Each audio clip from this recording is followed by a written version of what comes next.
salah satu perang paling besar di dalam sejarah. Dalam perang ini, umat Islam berhadapan dengan pasukan gabungan dari Kekaisaran Bizantium, Kekaisaran Persia, dan bangsa Arab yang bersatu dalam satu pasukan.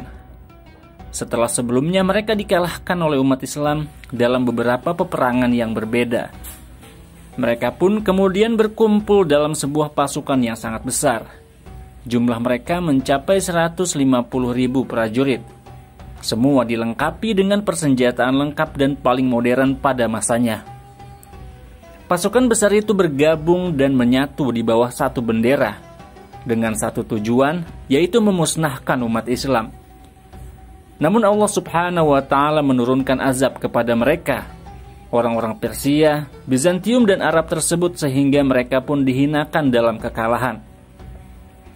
Nantinya merekalah yang dimusnahkan oleh Saifullah, pedang Allah Khalid bin Walid, dan para pasukan muslim. Hingga nantinya tidak tersisa satu prajurit pun yang hidup dari pasukan besar tersebut. Inilah perang Firat. Setelah Khalid bin Walid berhasil menguasai wilayah barat Irak, menguasai Hirah, dan beberapa kota lainnya, penduduk Irak pun mulai menerima keberadaan umat Islam. Dan seluruh wilayah antara Hirah dan Madain pun akhirnya tunduk kepada pemerintahan Islam. Namun masih ada wilayah di bagian barat Irak yang belum dikuasai umat Islam, yaitu bagian utara dari wilayah Hirah. Maka Khalid bin Walid pun memutuskan untuk bergerak ke arah utara untuk mengamankan posisi kiri dari umat Islam. Sebelum nantinya umat Islam akan bergerak ke Madain, ibu kota Kekaisaran Persia. Sebagaimana pesan Abu Bakar As-Siddiq, jangan kalian masuk ke Irak dan di belakang kalian ada benteng-benteng yang belum kalian taklukkan. Maka Khalid bin Walid pun memutuskan untuk bergerak maju untuk menaklukkan kota besar lainnya, yaitu Al-Anbar. Kota Anbar dipimpin oleh Syirzad. Dia dianggap sebagai tokoh paling cerdas di Anbar. Syirzad adalah seorang pemimpin yang bijaksana dan pintar. Pasukan penyerangan yang dikirim Khalid bin Walid dipimpin oleh Al-Aqra bin Habis. Al-Aqra terkenal sebagai sosok yang kurang sabar dan keras.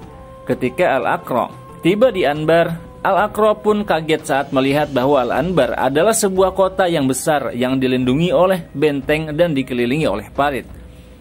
Kota Anbar dihuni oleh orang-orang Persia dan Arab. Orang-orang kota Anbar berdiri di atas benteng sambil melihat pasukan muslim, dan seolah-olah orang-orang Anbar menantang pasukan muslim dan tidak takut kepada pasukan muslim yang mengepung mereka. Al-Aqra bin Habis pun mulai marah. Dia berniat memasukkan rasa takut di dalam hati orang-orang kafir. Maka Al-Aqra pun memerintahkan pasukannya untuk melemparkan panah ke arah benteng Al-Anbar. 1.000 orang pasukan muslim pun melemparkan anak panah mereka. Mereka pun diperintahkan untuk menembak ke arah mata orang-orang kafir. Maka pasukan muslim pun menembakkan 1.000 anak panah. Maka anak-anak panah itu pun mengenai mata orang-orang kafir. Ini menunjukkan kemampuan memanah orang-orang muslim yang sangat tinggi. Maka orang-orang kafir pun berteriak. Mata orang-orang Anbar tercongkel. Karena itu peristiwa penaklukan Anbar biasa disebut dengan Zatu Uyun. Uyun adalah jamak dari ain yang artinya mata. Maka tujuan Aqra bin Habis pun tercapai. Orang-orang Anbar pun mulai ketakutan. Syirzad pun segera mengirimkan utusan kepada Khalid bin Walid meminta damai. Sebagai gantinya, Syirzad menawarkan harta kepada Khalid bin Walid. Namun Khalid bin Walid menolak tawaran Syirzad. Khalid bin Walid pun memerintahkan orang-orang muslim untuk bersiap-siap melakukan penyerangan. Orang-orang muslim pun menyembelih unta-unta yang sudah lemah dan melemparkannya ke parit sehingga mereka bisa berjalan melewati parit dan mendekati benteng Anbar. Maka orang-orang muslim pun masuk ke dalam benteng dan terjadi peperangan yang sangat sengit antara pasukan Anbar dan pasukan muslim. Jatuhlah ribuan korban dari pihak Persia. Ketika Syirzad melihat pasukannya dikalahkan dalam waktu singkat, dia pun menyerah. Syirzad pun menawarkan harta sebagai tanda damai kepada Khalid bin Walid. Khalid bin Walid pun menolak dan mengatakan tawaran seperti itu mungkin bisa diterima sebelum kami menguasai benteng kalian dan mengalahkan pasukan kalian. Syirzad pun memberikan tawaran lain. Syirzad memutuskan untuk menyerahkan benteng dan kota Anbar kepada pasukan muslim. Sedangkan Syirzad dan pasukannya pergi meninggalkan kota Al-Anbar menuju kota Madain tanpa membawa barang apapun. Khalid bin Walid pun menyetujui tawaran tersebut. Maka Syirzad dan pasukannya pun meninggalkan kota Al-Anbar dan menyerahkan kota tersebut kepada umat Islam. Sedangkan Syirzad dan pasukannya pergi ke Al-Madain tanpa membawa barang apapun untuk menyelamatkan nyawa mereka. Khalid bin Walid pun menyerahkan kota Al-Anbar kepada Zabarqan bin Badr, dan Zabarqan bin Badr pun diangkat sebagai gubernur di Anbar. Sementara itu Khalid bin Walid bersama pasukannya bergerak menuju benteng Ainut Tamr. Di benteng Ainut Tamr terdapat pasukan besar yang dipimpin oleh Mahran bin Bahran, dan juga terdapat pasukan besar dari kalangan orang Arab di bawah pimpinan Aqah bin Aqah. Aqah pun meminta kepada Mahran untuk membiarkan orang Arab memerangi orang-orang Muslim, karena mereka adalah orang-orang Arab seperti mereka, dan mereka lebih mengetahui teknik-teknik perang orang Arab. Mahran pun langsung menyetujui tawaran tersebut. Mahran pun mengatakan, "Kabari kami jika kalian membutuhkan pasukan bantuan atau persenjataan. Kami akan langsung mengirimkan bantuan kepada kalian." Namun para pengikut Mahran menyalahkan Mahran atas keputusan tersebut. Mahran pun mengatakan, "Keputusanku adalah yang terbaik untuk kalian. Jika orang-orang Arab menang, maka itu adalah kemenangan bagi kita. Dan jika orang-orang Muslim yang menang, maka orang-orang Muslim akan kelelahan dan kita akan mampu mengalahkan mereka dengan lebih mudah." Hal ini menunjukkan bahwa orang-orang Persia ternyata masih menyimpan rasa permusuhan kepada orang-orang Arab. Meskipun di permukaan mereka nampaknya bersahabat dengan orang-orang Arab. Maka pasukan Arab pun bergerak di bawah pimpinan Aqah bin Abi Aqah untuk menghadapi pasukan Muslim. Kedua pasukan pun saling berhadapan. Khalid bin Walid pun memandang Aqah bin Abi Aqah, kemudian dia meluncur seperti anak panah dan menarik Aqah bin Abi Aqah. Aqah bin Abi Aqah pun ditarik seperti hewan ternak oleh Khalid bin Walid. Orang-orang kafir pun kaget melihat pemimpin mereka ditarik seperti hewan ternak. Rasa takut pun muncul di dalam hati orang-orang kafir. Maka ketika mereka melihat keberanian orang-orang Muslim yang luar biasa, semangat orang-orang kafir pun menurun. Mereka pun kabur dan berlari menuju benteng Ainut Tamr untuk meminta bantuan orang-orang Persia. Namun orang-orang Arab tersebut kaget melihat benteng Ainut Tamr dalam keadaan kosong. Ternyata Mahran dan pasukannya telah meninggalkan benteng dan kabur meninggalkan mereka menuju Madain. Orang-orang Arab pun bingung dan bersedih karena dikhianati oleh orang-orang Persia. Orang-orang Arab yang ketakutan akhirnya menyerah dan meminta damai kepada Saifullah Khalid bin Walid. Namun Khalid bin Walid menolak tawaran damai tersebut karena Khalid menyaksikan bahwa orang-orang Arab kafir selalu melanggar perjanjian dengan orang-orang Muslim. Hal ini terjadi berkali-kali dan ujung-ujungnya orang-orang kafir Arab tersebut kembali membantu pasukan Persia memerangi orang-orang Muslim. Maka Khalid bin Walid pun bersumpah untuk menebaskan pedang di leher mereka agar mereka benar-benar berhenti membantu para penyembah api. Orang-orang Arab menyadari bahwa mereka tidak mampu memerangi Khalid bin Walid. Maka mereka pun benar-benar pasrah dan menyerahkan diri mereka kepada pasukan Muslim. Namun Khalid bin Walid menolak untuk memaafkan mereka. Khalid bin Walid pun memutuskan untuk mengeksekusi Aqah bin Abi Aqah. Dieksekusi pula pasukan yang keluar bersamanya untuk memerangi umat Islam. Sedangkan orang-orang Arab yang berada di benteng dimaafkan dengan syarat mereka tidak membantu pasukan Persia lagi untuk selama-lamanya. Dengan demikian pasukan Muslim berhasil membuka dua benteng, Anbar dan Ainut Tamr, hanya dalam waktu 11 hari saja. Wilayah utara dari kota Hiro seolah berguncang karena serangan-serangan pasukan Muslim. Setelah itu, Khalid bin Walid dan pasukannya pun kembali ke Hiro, markas Khalid bin Walid. Kala itu Khalid bin Walid mempersiapkan diri untuk sebuah peristiwa penting, yaitu penaklukan Al-Madain. Namun setelah itu datang Khatib Iyad bin Ghanam meminta pasukan bantuan. Kala itu Iyad bin Ghanam mengepung kota Dumatul Jandal atas perintah Khalifah Abu Bakar As-Siddiq. Namun ketika Khatib Iyad bin Ghanam sedang berada di dekat Dumatul Jandal, pasukan Muslim yang dipimpin Iyad bin Ghanam didatangi oleh ribuan orang-orang kafir.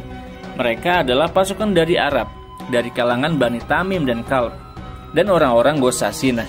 Ghassasinah merupakan kerajaan Arab yang tunduk kepada Kekaisaran Bizantium.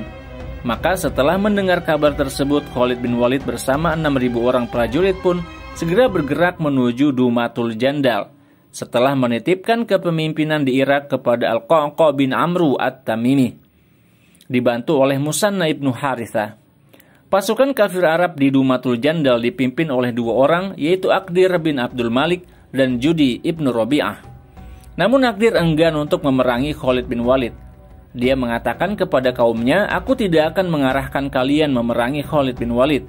Pasukan apapun yang melawan Khalid, sedikit atau banyak, akan dia hancurkan." Maka Aqdir pun kabur melarikan diri keluar dari benteng. Namun pergerakan Aqdir terlihat oleh pasukan muslim dan dilaporkan kepada Khalid bin Walid. Khalid bin Walid pun mengutus pasukan di bawah pimpinan Asim At-Tamimi untuk mengejar Aqdir bin Abdul Malik. Maka Aqdir pun berhasil ditangkap dan dibawa ke hadapan Khalid bin Walid.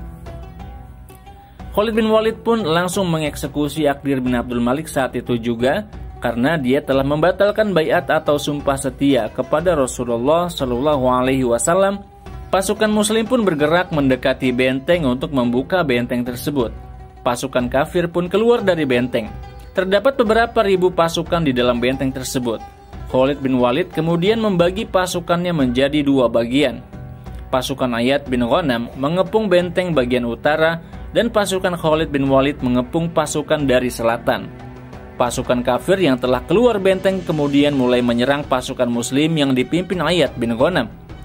Maka terjadilah perang yang sangat dahsyat antara pasukan Ayad bin Ghanam dan pasukan kafir. Dengan izin Allah, pasukan muslim mampu mengalahkan pasukan kafir. Sejumlah besar pasukan kafir tewas dan sebagian menjadi tawanan pasukan muslim. Sedangkan di bagian selatan, Khalid bin Walid membagi pasukannya menjadi dua bagian. Kelompok pertama dari pasukannya bergerak maju ke depan gerbang benteng, sedangkan kelompok kedua bersembunyi di belakang di tempat yang tidak terlihat oleh orang-orang kafir. Ketika orang-orang Arab kafir melihat pasukan Khalid bin Walid mendekat, mereka menyangka bahwa pasukan muslim hanya itu saja, karena mereka mengira bahwa pasukan muslim yang datang jumlahnya sedikit. Mereka pun langsung keluar dari benteng dan menyerang pasukan muslim. Khalid bin Walid pun memberikan aba-aba kepada pasukan yang bersembunyi di belakangnya untuk keluar. Maka pasukan muslim pun berperang melawan pasukan kafir dengan kekuatan penuh. Pasukan kafir pun mulai kalah dan tertekan. Hingga akhirnya sebagian pasukan kafir pun kabur kembali ke benteng. Ratusan prajurit berhasil masuk ke benteng dan sebagian yang lain tertinggal di luar karena pasukan kafir yang masuk ke dalam benteng mengunci gerbang benteng karena takut terhadap pasukan muslim. Maka prajurit kafir yang berada di luar benteng pun mulai dihabisi satu demi satu. Mereka harus berjuang menyelamatkan nyawa mereka sendiri karena telah dikhianati oleh sebagian prajurit yang kabur ke dalam benteng. Ribuan pasukan kafir pun tewas. Ratusan lainnya ditawan dan pemimpin mereka Al-Judi bin Amru berhasil ditangkap dan dibawa ke hadapan Khalid bin Walid. Khalid bin Walid kemudian mengirimkan surat kepada pasukan kafir yang masih ada di benteng. Khalid bin Walid menyuruh para pasukan penjaga benteng untuk menyerahkan diri kepada pasukan muslim. Namun jawaban dari pasukan kafir sungguh di luar dugaan. Pasukan kafir menolak untuk menyerahkan diri dan mereka mengatakan bahwa mereka akan berjuang hingga tetes darah penghabisan. Khalid bin Walid pun marah dan memerintahkan untuk mengeksekusi semua tawanan yang berhasil ditangkap. Namun orang-orang muslim dari Bani Tamim memohon kepada Khalid bin Walid untuk tidak mengeksekusi orang-orang Arab kafir dari Bani Kalb, karena Bani Tamim adalah sekutu Bani Kalb di masa jahiliyah.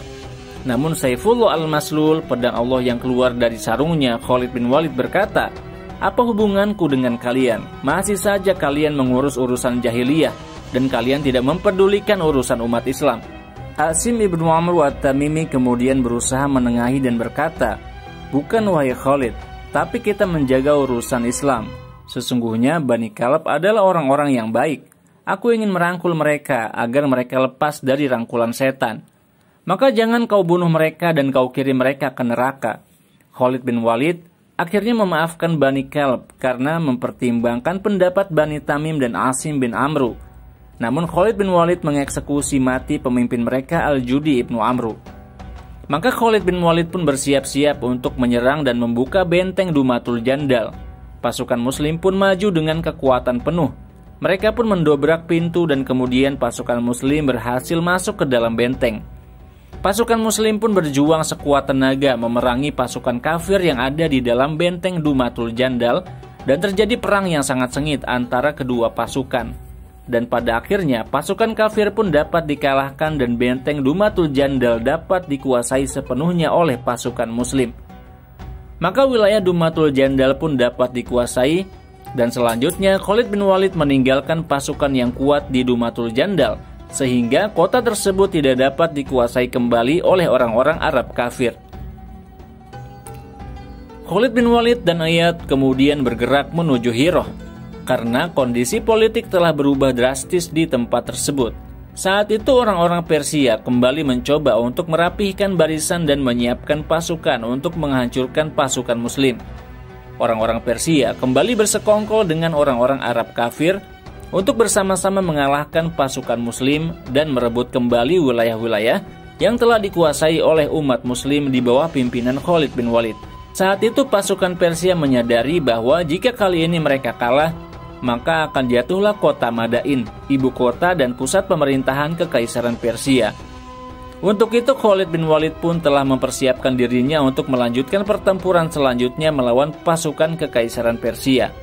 Saat Khalid bin Walid disibukkan dengan usaha penaklukan benteng Dumatul Jandal, pemimpin pasukan Persia, Bahman Jazawi, mempersiapkan strategi untuk mengalahkan Khalid bin Walid. Strategi Bahman Jazawi ialah dengan membagi pasukan Persia menjadi dua pasukan. Bahman Jazawi kemudian menguasai wilayah-wilayah pedesaan Anbar yang sebelumnya jatuh ke tangan pasukan muslim. Wilayah-wilayah pedesaan ini merupakan kawasan pertanian yang ada di antara kota Anbar dan Madain. Namun ternyata keputusan tersebut merupakan sebuah kesalahan besar, karena hal ini membuat pasukan Persia berada di tengah-tengah dua pasukan muslim. Dan di waktu yang sama keputusan tersebut membuat kota Madain kosong tanpa pasukan penjaga. Huzail bin Imran, pemimpin kabilah Arab di Masih, dan Robi'ah bin Bujair, pemimpin kabilah Arab di wilayah Sani, mengirimkan utusan kepada Bahman Jazawi. Mereka meminta bantuan pasukan Persia untuk bersama-sama memerangi pasukan muslim. Mereka berniat untuk membalaskan dendam atas kematian Uqbah bin Abi Uqbah. Bahman Jazawi pun langsung menyetujui permintaan tersebut. Bahman Jazawi kemudian membagi pasukannya menjadi dua bagian. Yang pertama di bawah pimpinan Rusbah, pasukan ini diperintahkan untuk bergerak menuju Husaidah, yang merupakan jalur menuju wilayah pedesaan Irak yang memiliki banyak makanan, dan barang siapa yang menguasai wilayah tersebut maka dia akan memiliki persediaan logistik selama berbulan-bulan lamanya. Sedangkan pasukan kedua dipimpin oleh Zurumhur. Pasukan Zurumhur ini bergerak ke wilayah Khonafis untuk menguasai wilayah tersebut. Wilayah tersebut juga merupakan wilayah pedesaan dan pertanian. Wilayah ini dikuasai untuk mengamankan pasokan logistik di Madain, agar Madain mampu bertahan untuk jangka waktu yang lama jika nantinya dikepung oleh orang-orang muslim. Kabar tersebut kemudian sampai ke penguasa Anbar, Az-Zuburqan. Az-Zuburqan kemudian mengabarkan kepada penguasa Irak dari pemerintahan Islam, yaitu Al-Qa'qa'. Dan Al-Qa'qa' kemudian mengirimkan kabar tersebut kepada Khalid bin Walid. Al-Qa'qa' pun meminta Khalid bin Walid untuk kembali dari Dumatul Jandal secepatnya. Al-Qa'qa' kemudian mengirimkan pasukan di bawah pimpinan A'bud bin Abi Fadki. Dia pun diperintahkan untuk mempertahankan wilayah Husaidah. Al-Qa'qa' juga mengirimkan pasukan di bawah pimpinan Urwah bin Ja'ad al-Barqi, dan Al-Qa'qa' memerintahkannya untuk mempertahankan kota Khonafis. Ketika Rutbah dan Zurumhur melihat bahwa pasukan muslim sudah berjaga-jaga di kota Husaidah dan Khonafis, mereka pun mundur dan tidak jadi menyerang kota-kota tersebut, dan menunggu perintah selanjutnya dari Bahman Jazawi. Hal ini tentu saja memberikan kesempatan bagi umat muslim untuk bersiap-siap menghadapi pertempuran selanjutnya melawan pasukan Persia. Ketika Khalid bin Walid tiba di Hirah, pasukan muslim yang berada di Hirah kaget melihat pasukan Khalid bin Walid ditemani oleh Iyad bin Ghanam. Maka artinya pasukan muslim telah bertambah sebanyak 5.000 prajurit. Khalid bin Walid pun memerintahkan pasukan Iyad bin Ghanam untuk menetap di Hirah untuk melindungi Hirah dari serangan orang-orang kafir, Arab dan orang-orang Persia. Khalid bin Walid kemudian bergerak bersama pasukan yang sebelumnya menaklukkan Dumatul Jandal menuju Ainut Tamr. Khalid bin Walid pun kemudian membagi pasukannya menjadi 3 kelompok. Setiap kelompok berisi 5.000 prajurit. Kelompok pertama dipimpin oleh Al-Qa'qa'. Pasukan ini diperintahkan untuk menuju kota Husaidah dan bergabung dengan pasukan bin Abi Fatki untuk menghadapi pasukan Persia yang dipimpin oleh Rusbah. Sedangkan pasukan yang kedua dipimpin oleh Abi Laila ibnu Fatki. Pasukan ini diperintahkan untuk bergerak menuju Khonafis untuk bergabung dengan pasukan Urwa bin Jangat al-Barki untuk menghadapi pasukan Zurumhur. Sedangkan pasukan ketiga di bawah komando Khalid bin Walid. Khalid bin Walid pun menetap di Ainut Tamr untuk menghadang serangan yang mungkin datang dari orang Arab yang berkumpul di Al-Masih dan Thani. Ketika Al-Qa'qa tiba di Husayda, dia pun mendapati bahwa di sana ada Rusbah, pemimpin pasukan Persia. Rusbah datang ke Husayda untuk membantu kawannya Zurumhur. Sedangkan di Khonafis dia meninggalkan seorang pemimpin pasukan Persia bernama Mahbuzan. Ketika kedua pasukan saling memandang, Al-Qa'qa pun maju ke depan dan menantang pemimpin pasukan Persia, yaitu Zurumhur, untuk berduel. Kemudian Utsma bin Abdillah, salah satu prajurit muhajirin yang terbaik, maju dan menantang Rusbah untuk berduel. Zurumhur akhirnya tewas dalam duel melawan Al-Qa'qa. Sementara itu Utsma bin Abdillah juga berhasil menghabisi Rusbah dalam duel. Maka dalam waktu singkat pasukan Persia pun kehilangan pemimpin mereka. Pasukan Persia pun mulai kebingungan. Sementara itu Al-Qa'qa langsung memberikan aba-aba dan memerintahkan pasukan Muslim untuk mulai melakukan penyerangan terhadap pasukan Persia. Maka terjadi peperangan yang sangat dahsyat antara kedua pasukan. Pasukan Muslim pun berhasil mendesak pasukan Persia. Satu demi satu pasukan Persia berguguran di tangan pasukan Muslim. Jumlah pasukan Persia yang tewas dalam peristiwa tersebut diperkirakan mencapai ribuan orang. Ketika Abu Laila bin Fatki tiba di Khonafis, mereka mendapati bahwa kota tersebut telah kosong dari pasukan Persia. Mahbuzan dan pasukannya telah melarikan diri ke wilayah Masih. Setelah itu dia mendengar tentang kekalahan Rusbah dan Zurumhur di Husayda.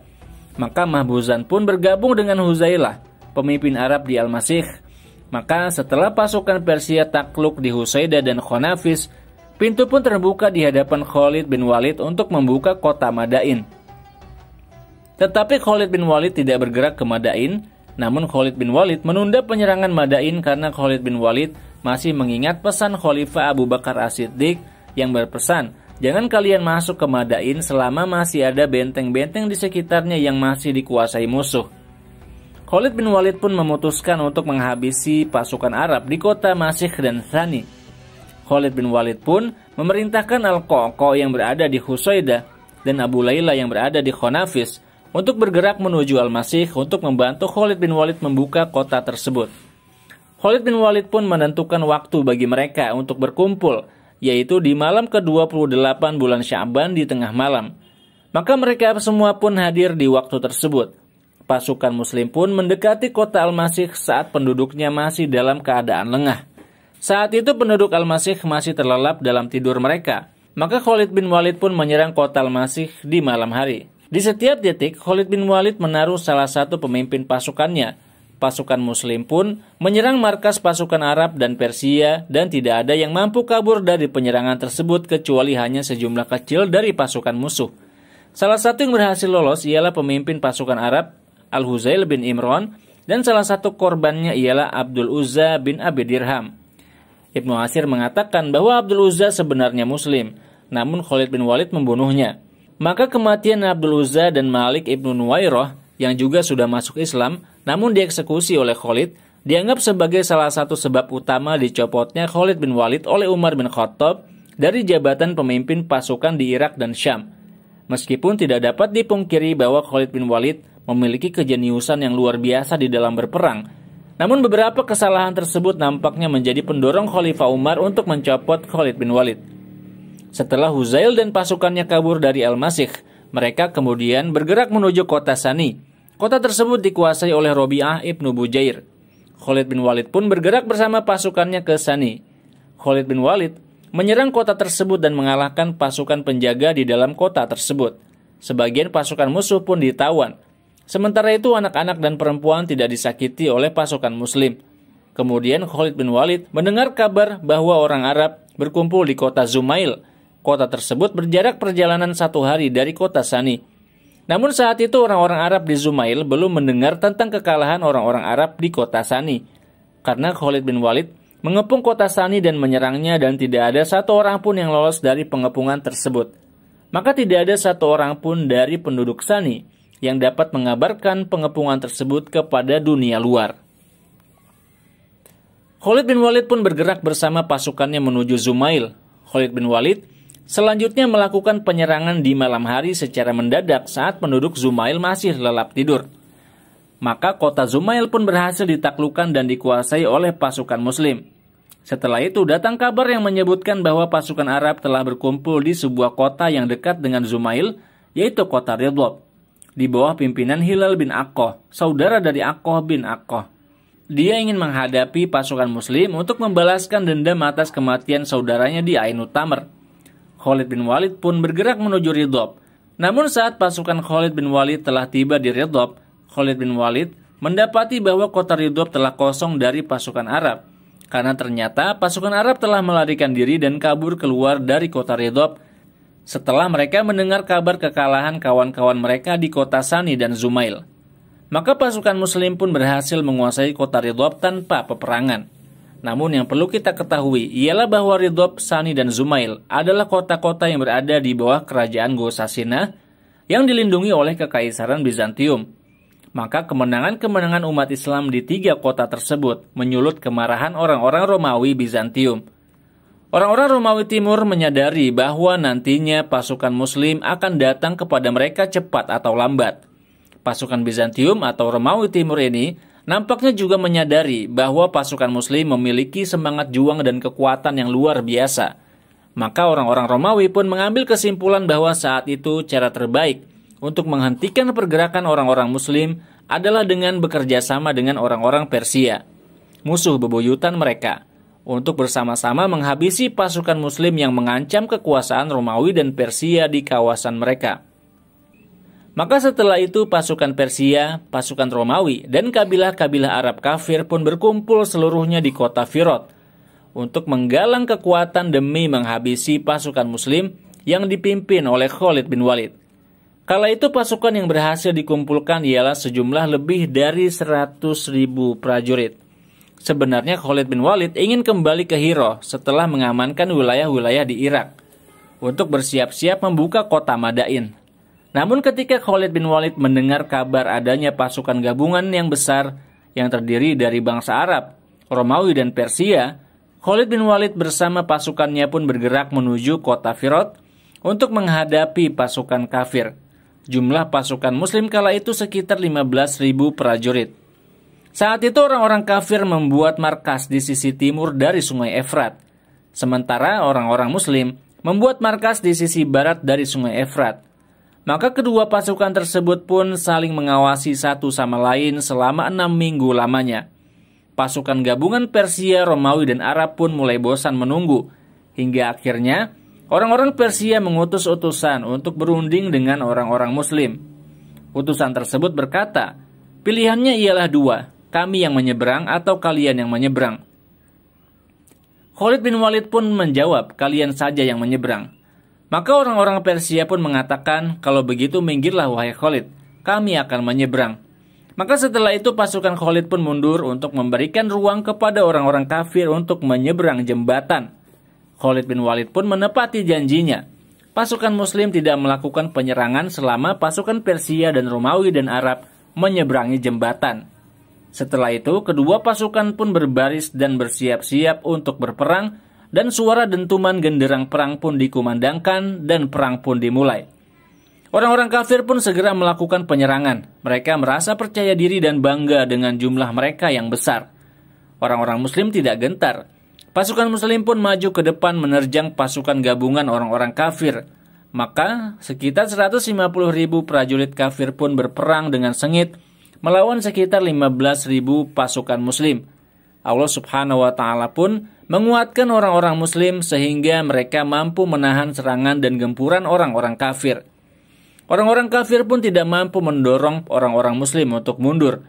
Pasukan Muslim tetap dalam posisi mereka, menahan setiap gempuran dan serangan yang datang dari pasukan kafir. Pasukan Muslim juga berhasil menghabisi pasukan kafir satu demi satu. Perang antara kedua pasukan ini berlangsung dalam waktu cukup panjang. Saat Khalid bin Walid melihat bahwa kelelahan sudah tampak di wajah pasukan kafir, Khalid bin Walid pun mengirim beberapa orang untuk bergerak ke belakang pasukan kafir dan berjaga di dekat jembatan, agar tidak ada pasukan kafir yang berpikir untuk kabur melalui jembatan. Pasukan muslim berhasil menguasai keadaan. Satu demi satu, pasukan kafir berhasil dihabisi, dan jumlah pasukan kafir yang tewas dalam peristiwa tersebut diperkirakan mencapai ribuan orang. Setelah pasukan kafir terdesak, pasukan kafir yang semakin terdesak pun semakin lama semakin mundur, dan saat mereka berniat untuk kabur melalui jembatan, mereka pun terkaget-kaget melihat setiap jembatan telah dijaga oleh orang-orang muslim untuk mencegah kaburnya orang-orang kafir.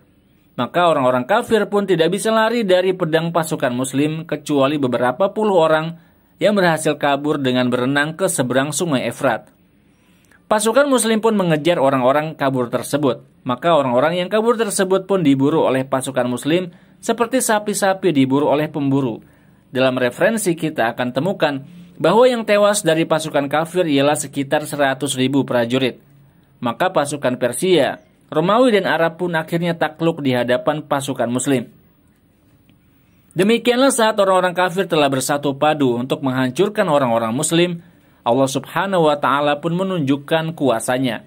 Justru orang-orang kafir yang akhirnya mengalami kehancuran dan kekalahan. Hal ini sejalan dengan firman Allah, yuriduna ayyutfi'u nurallahi biafwahihim wa ya'ballahu illa ayyutimma nurahu walau karihal kafirun. Mereka ingin memadamkan cahaya Allah dengan mulut mereka, tetapi Allah subhanahu wa ta'ala menolak kecuali untuk menyempurnakan cahayanya, meskipun orang-orang kafir tidak menyukainya. Setelah pasukan muslim meraih kemenangan, Khalid bin Walid pun membagi pasukannya menjadi 3 bagian dan bergerak menuju Hiro secara berurutan. Khalid bin Walid dan rombongannya berada di kelompok paling belakang. Saat itulah Khalid bin Walid tiba-tiba bergerak ke selatan sejauh 1.600 km menuju Mekah.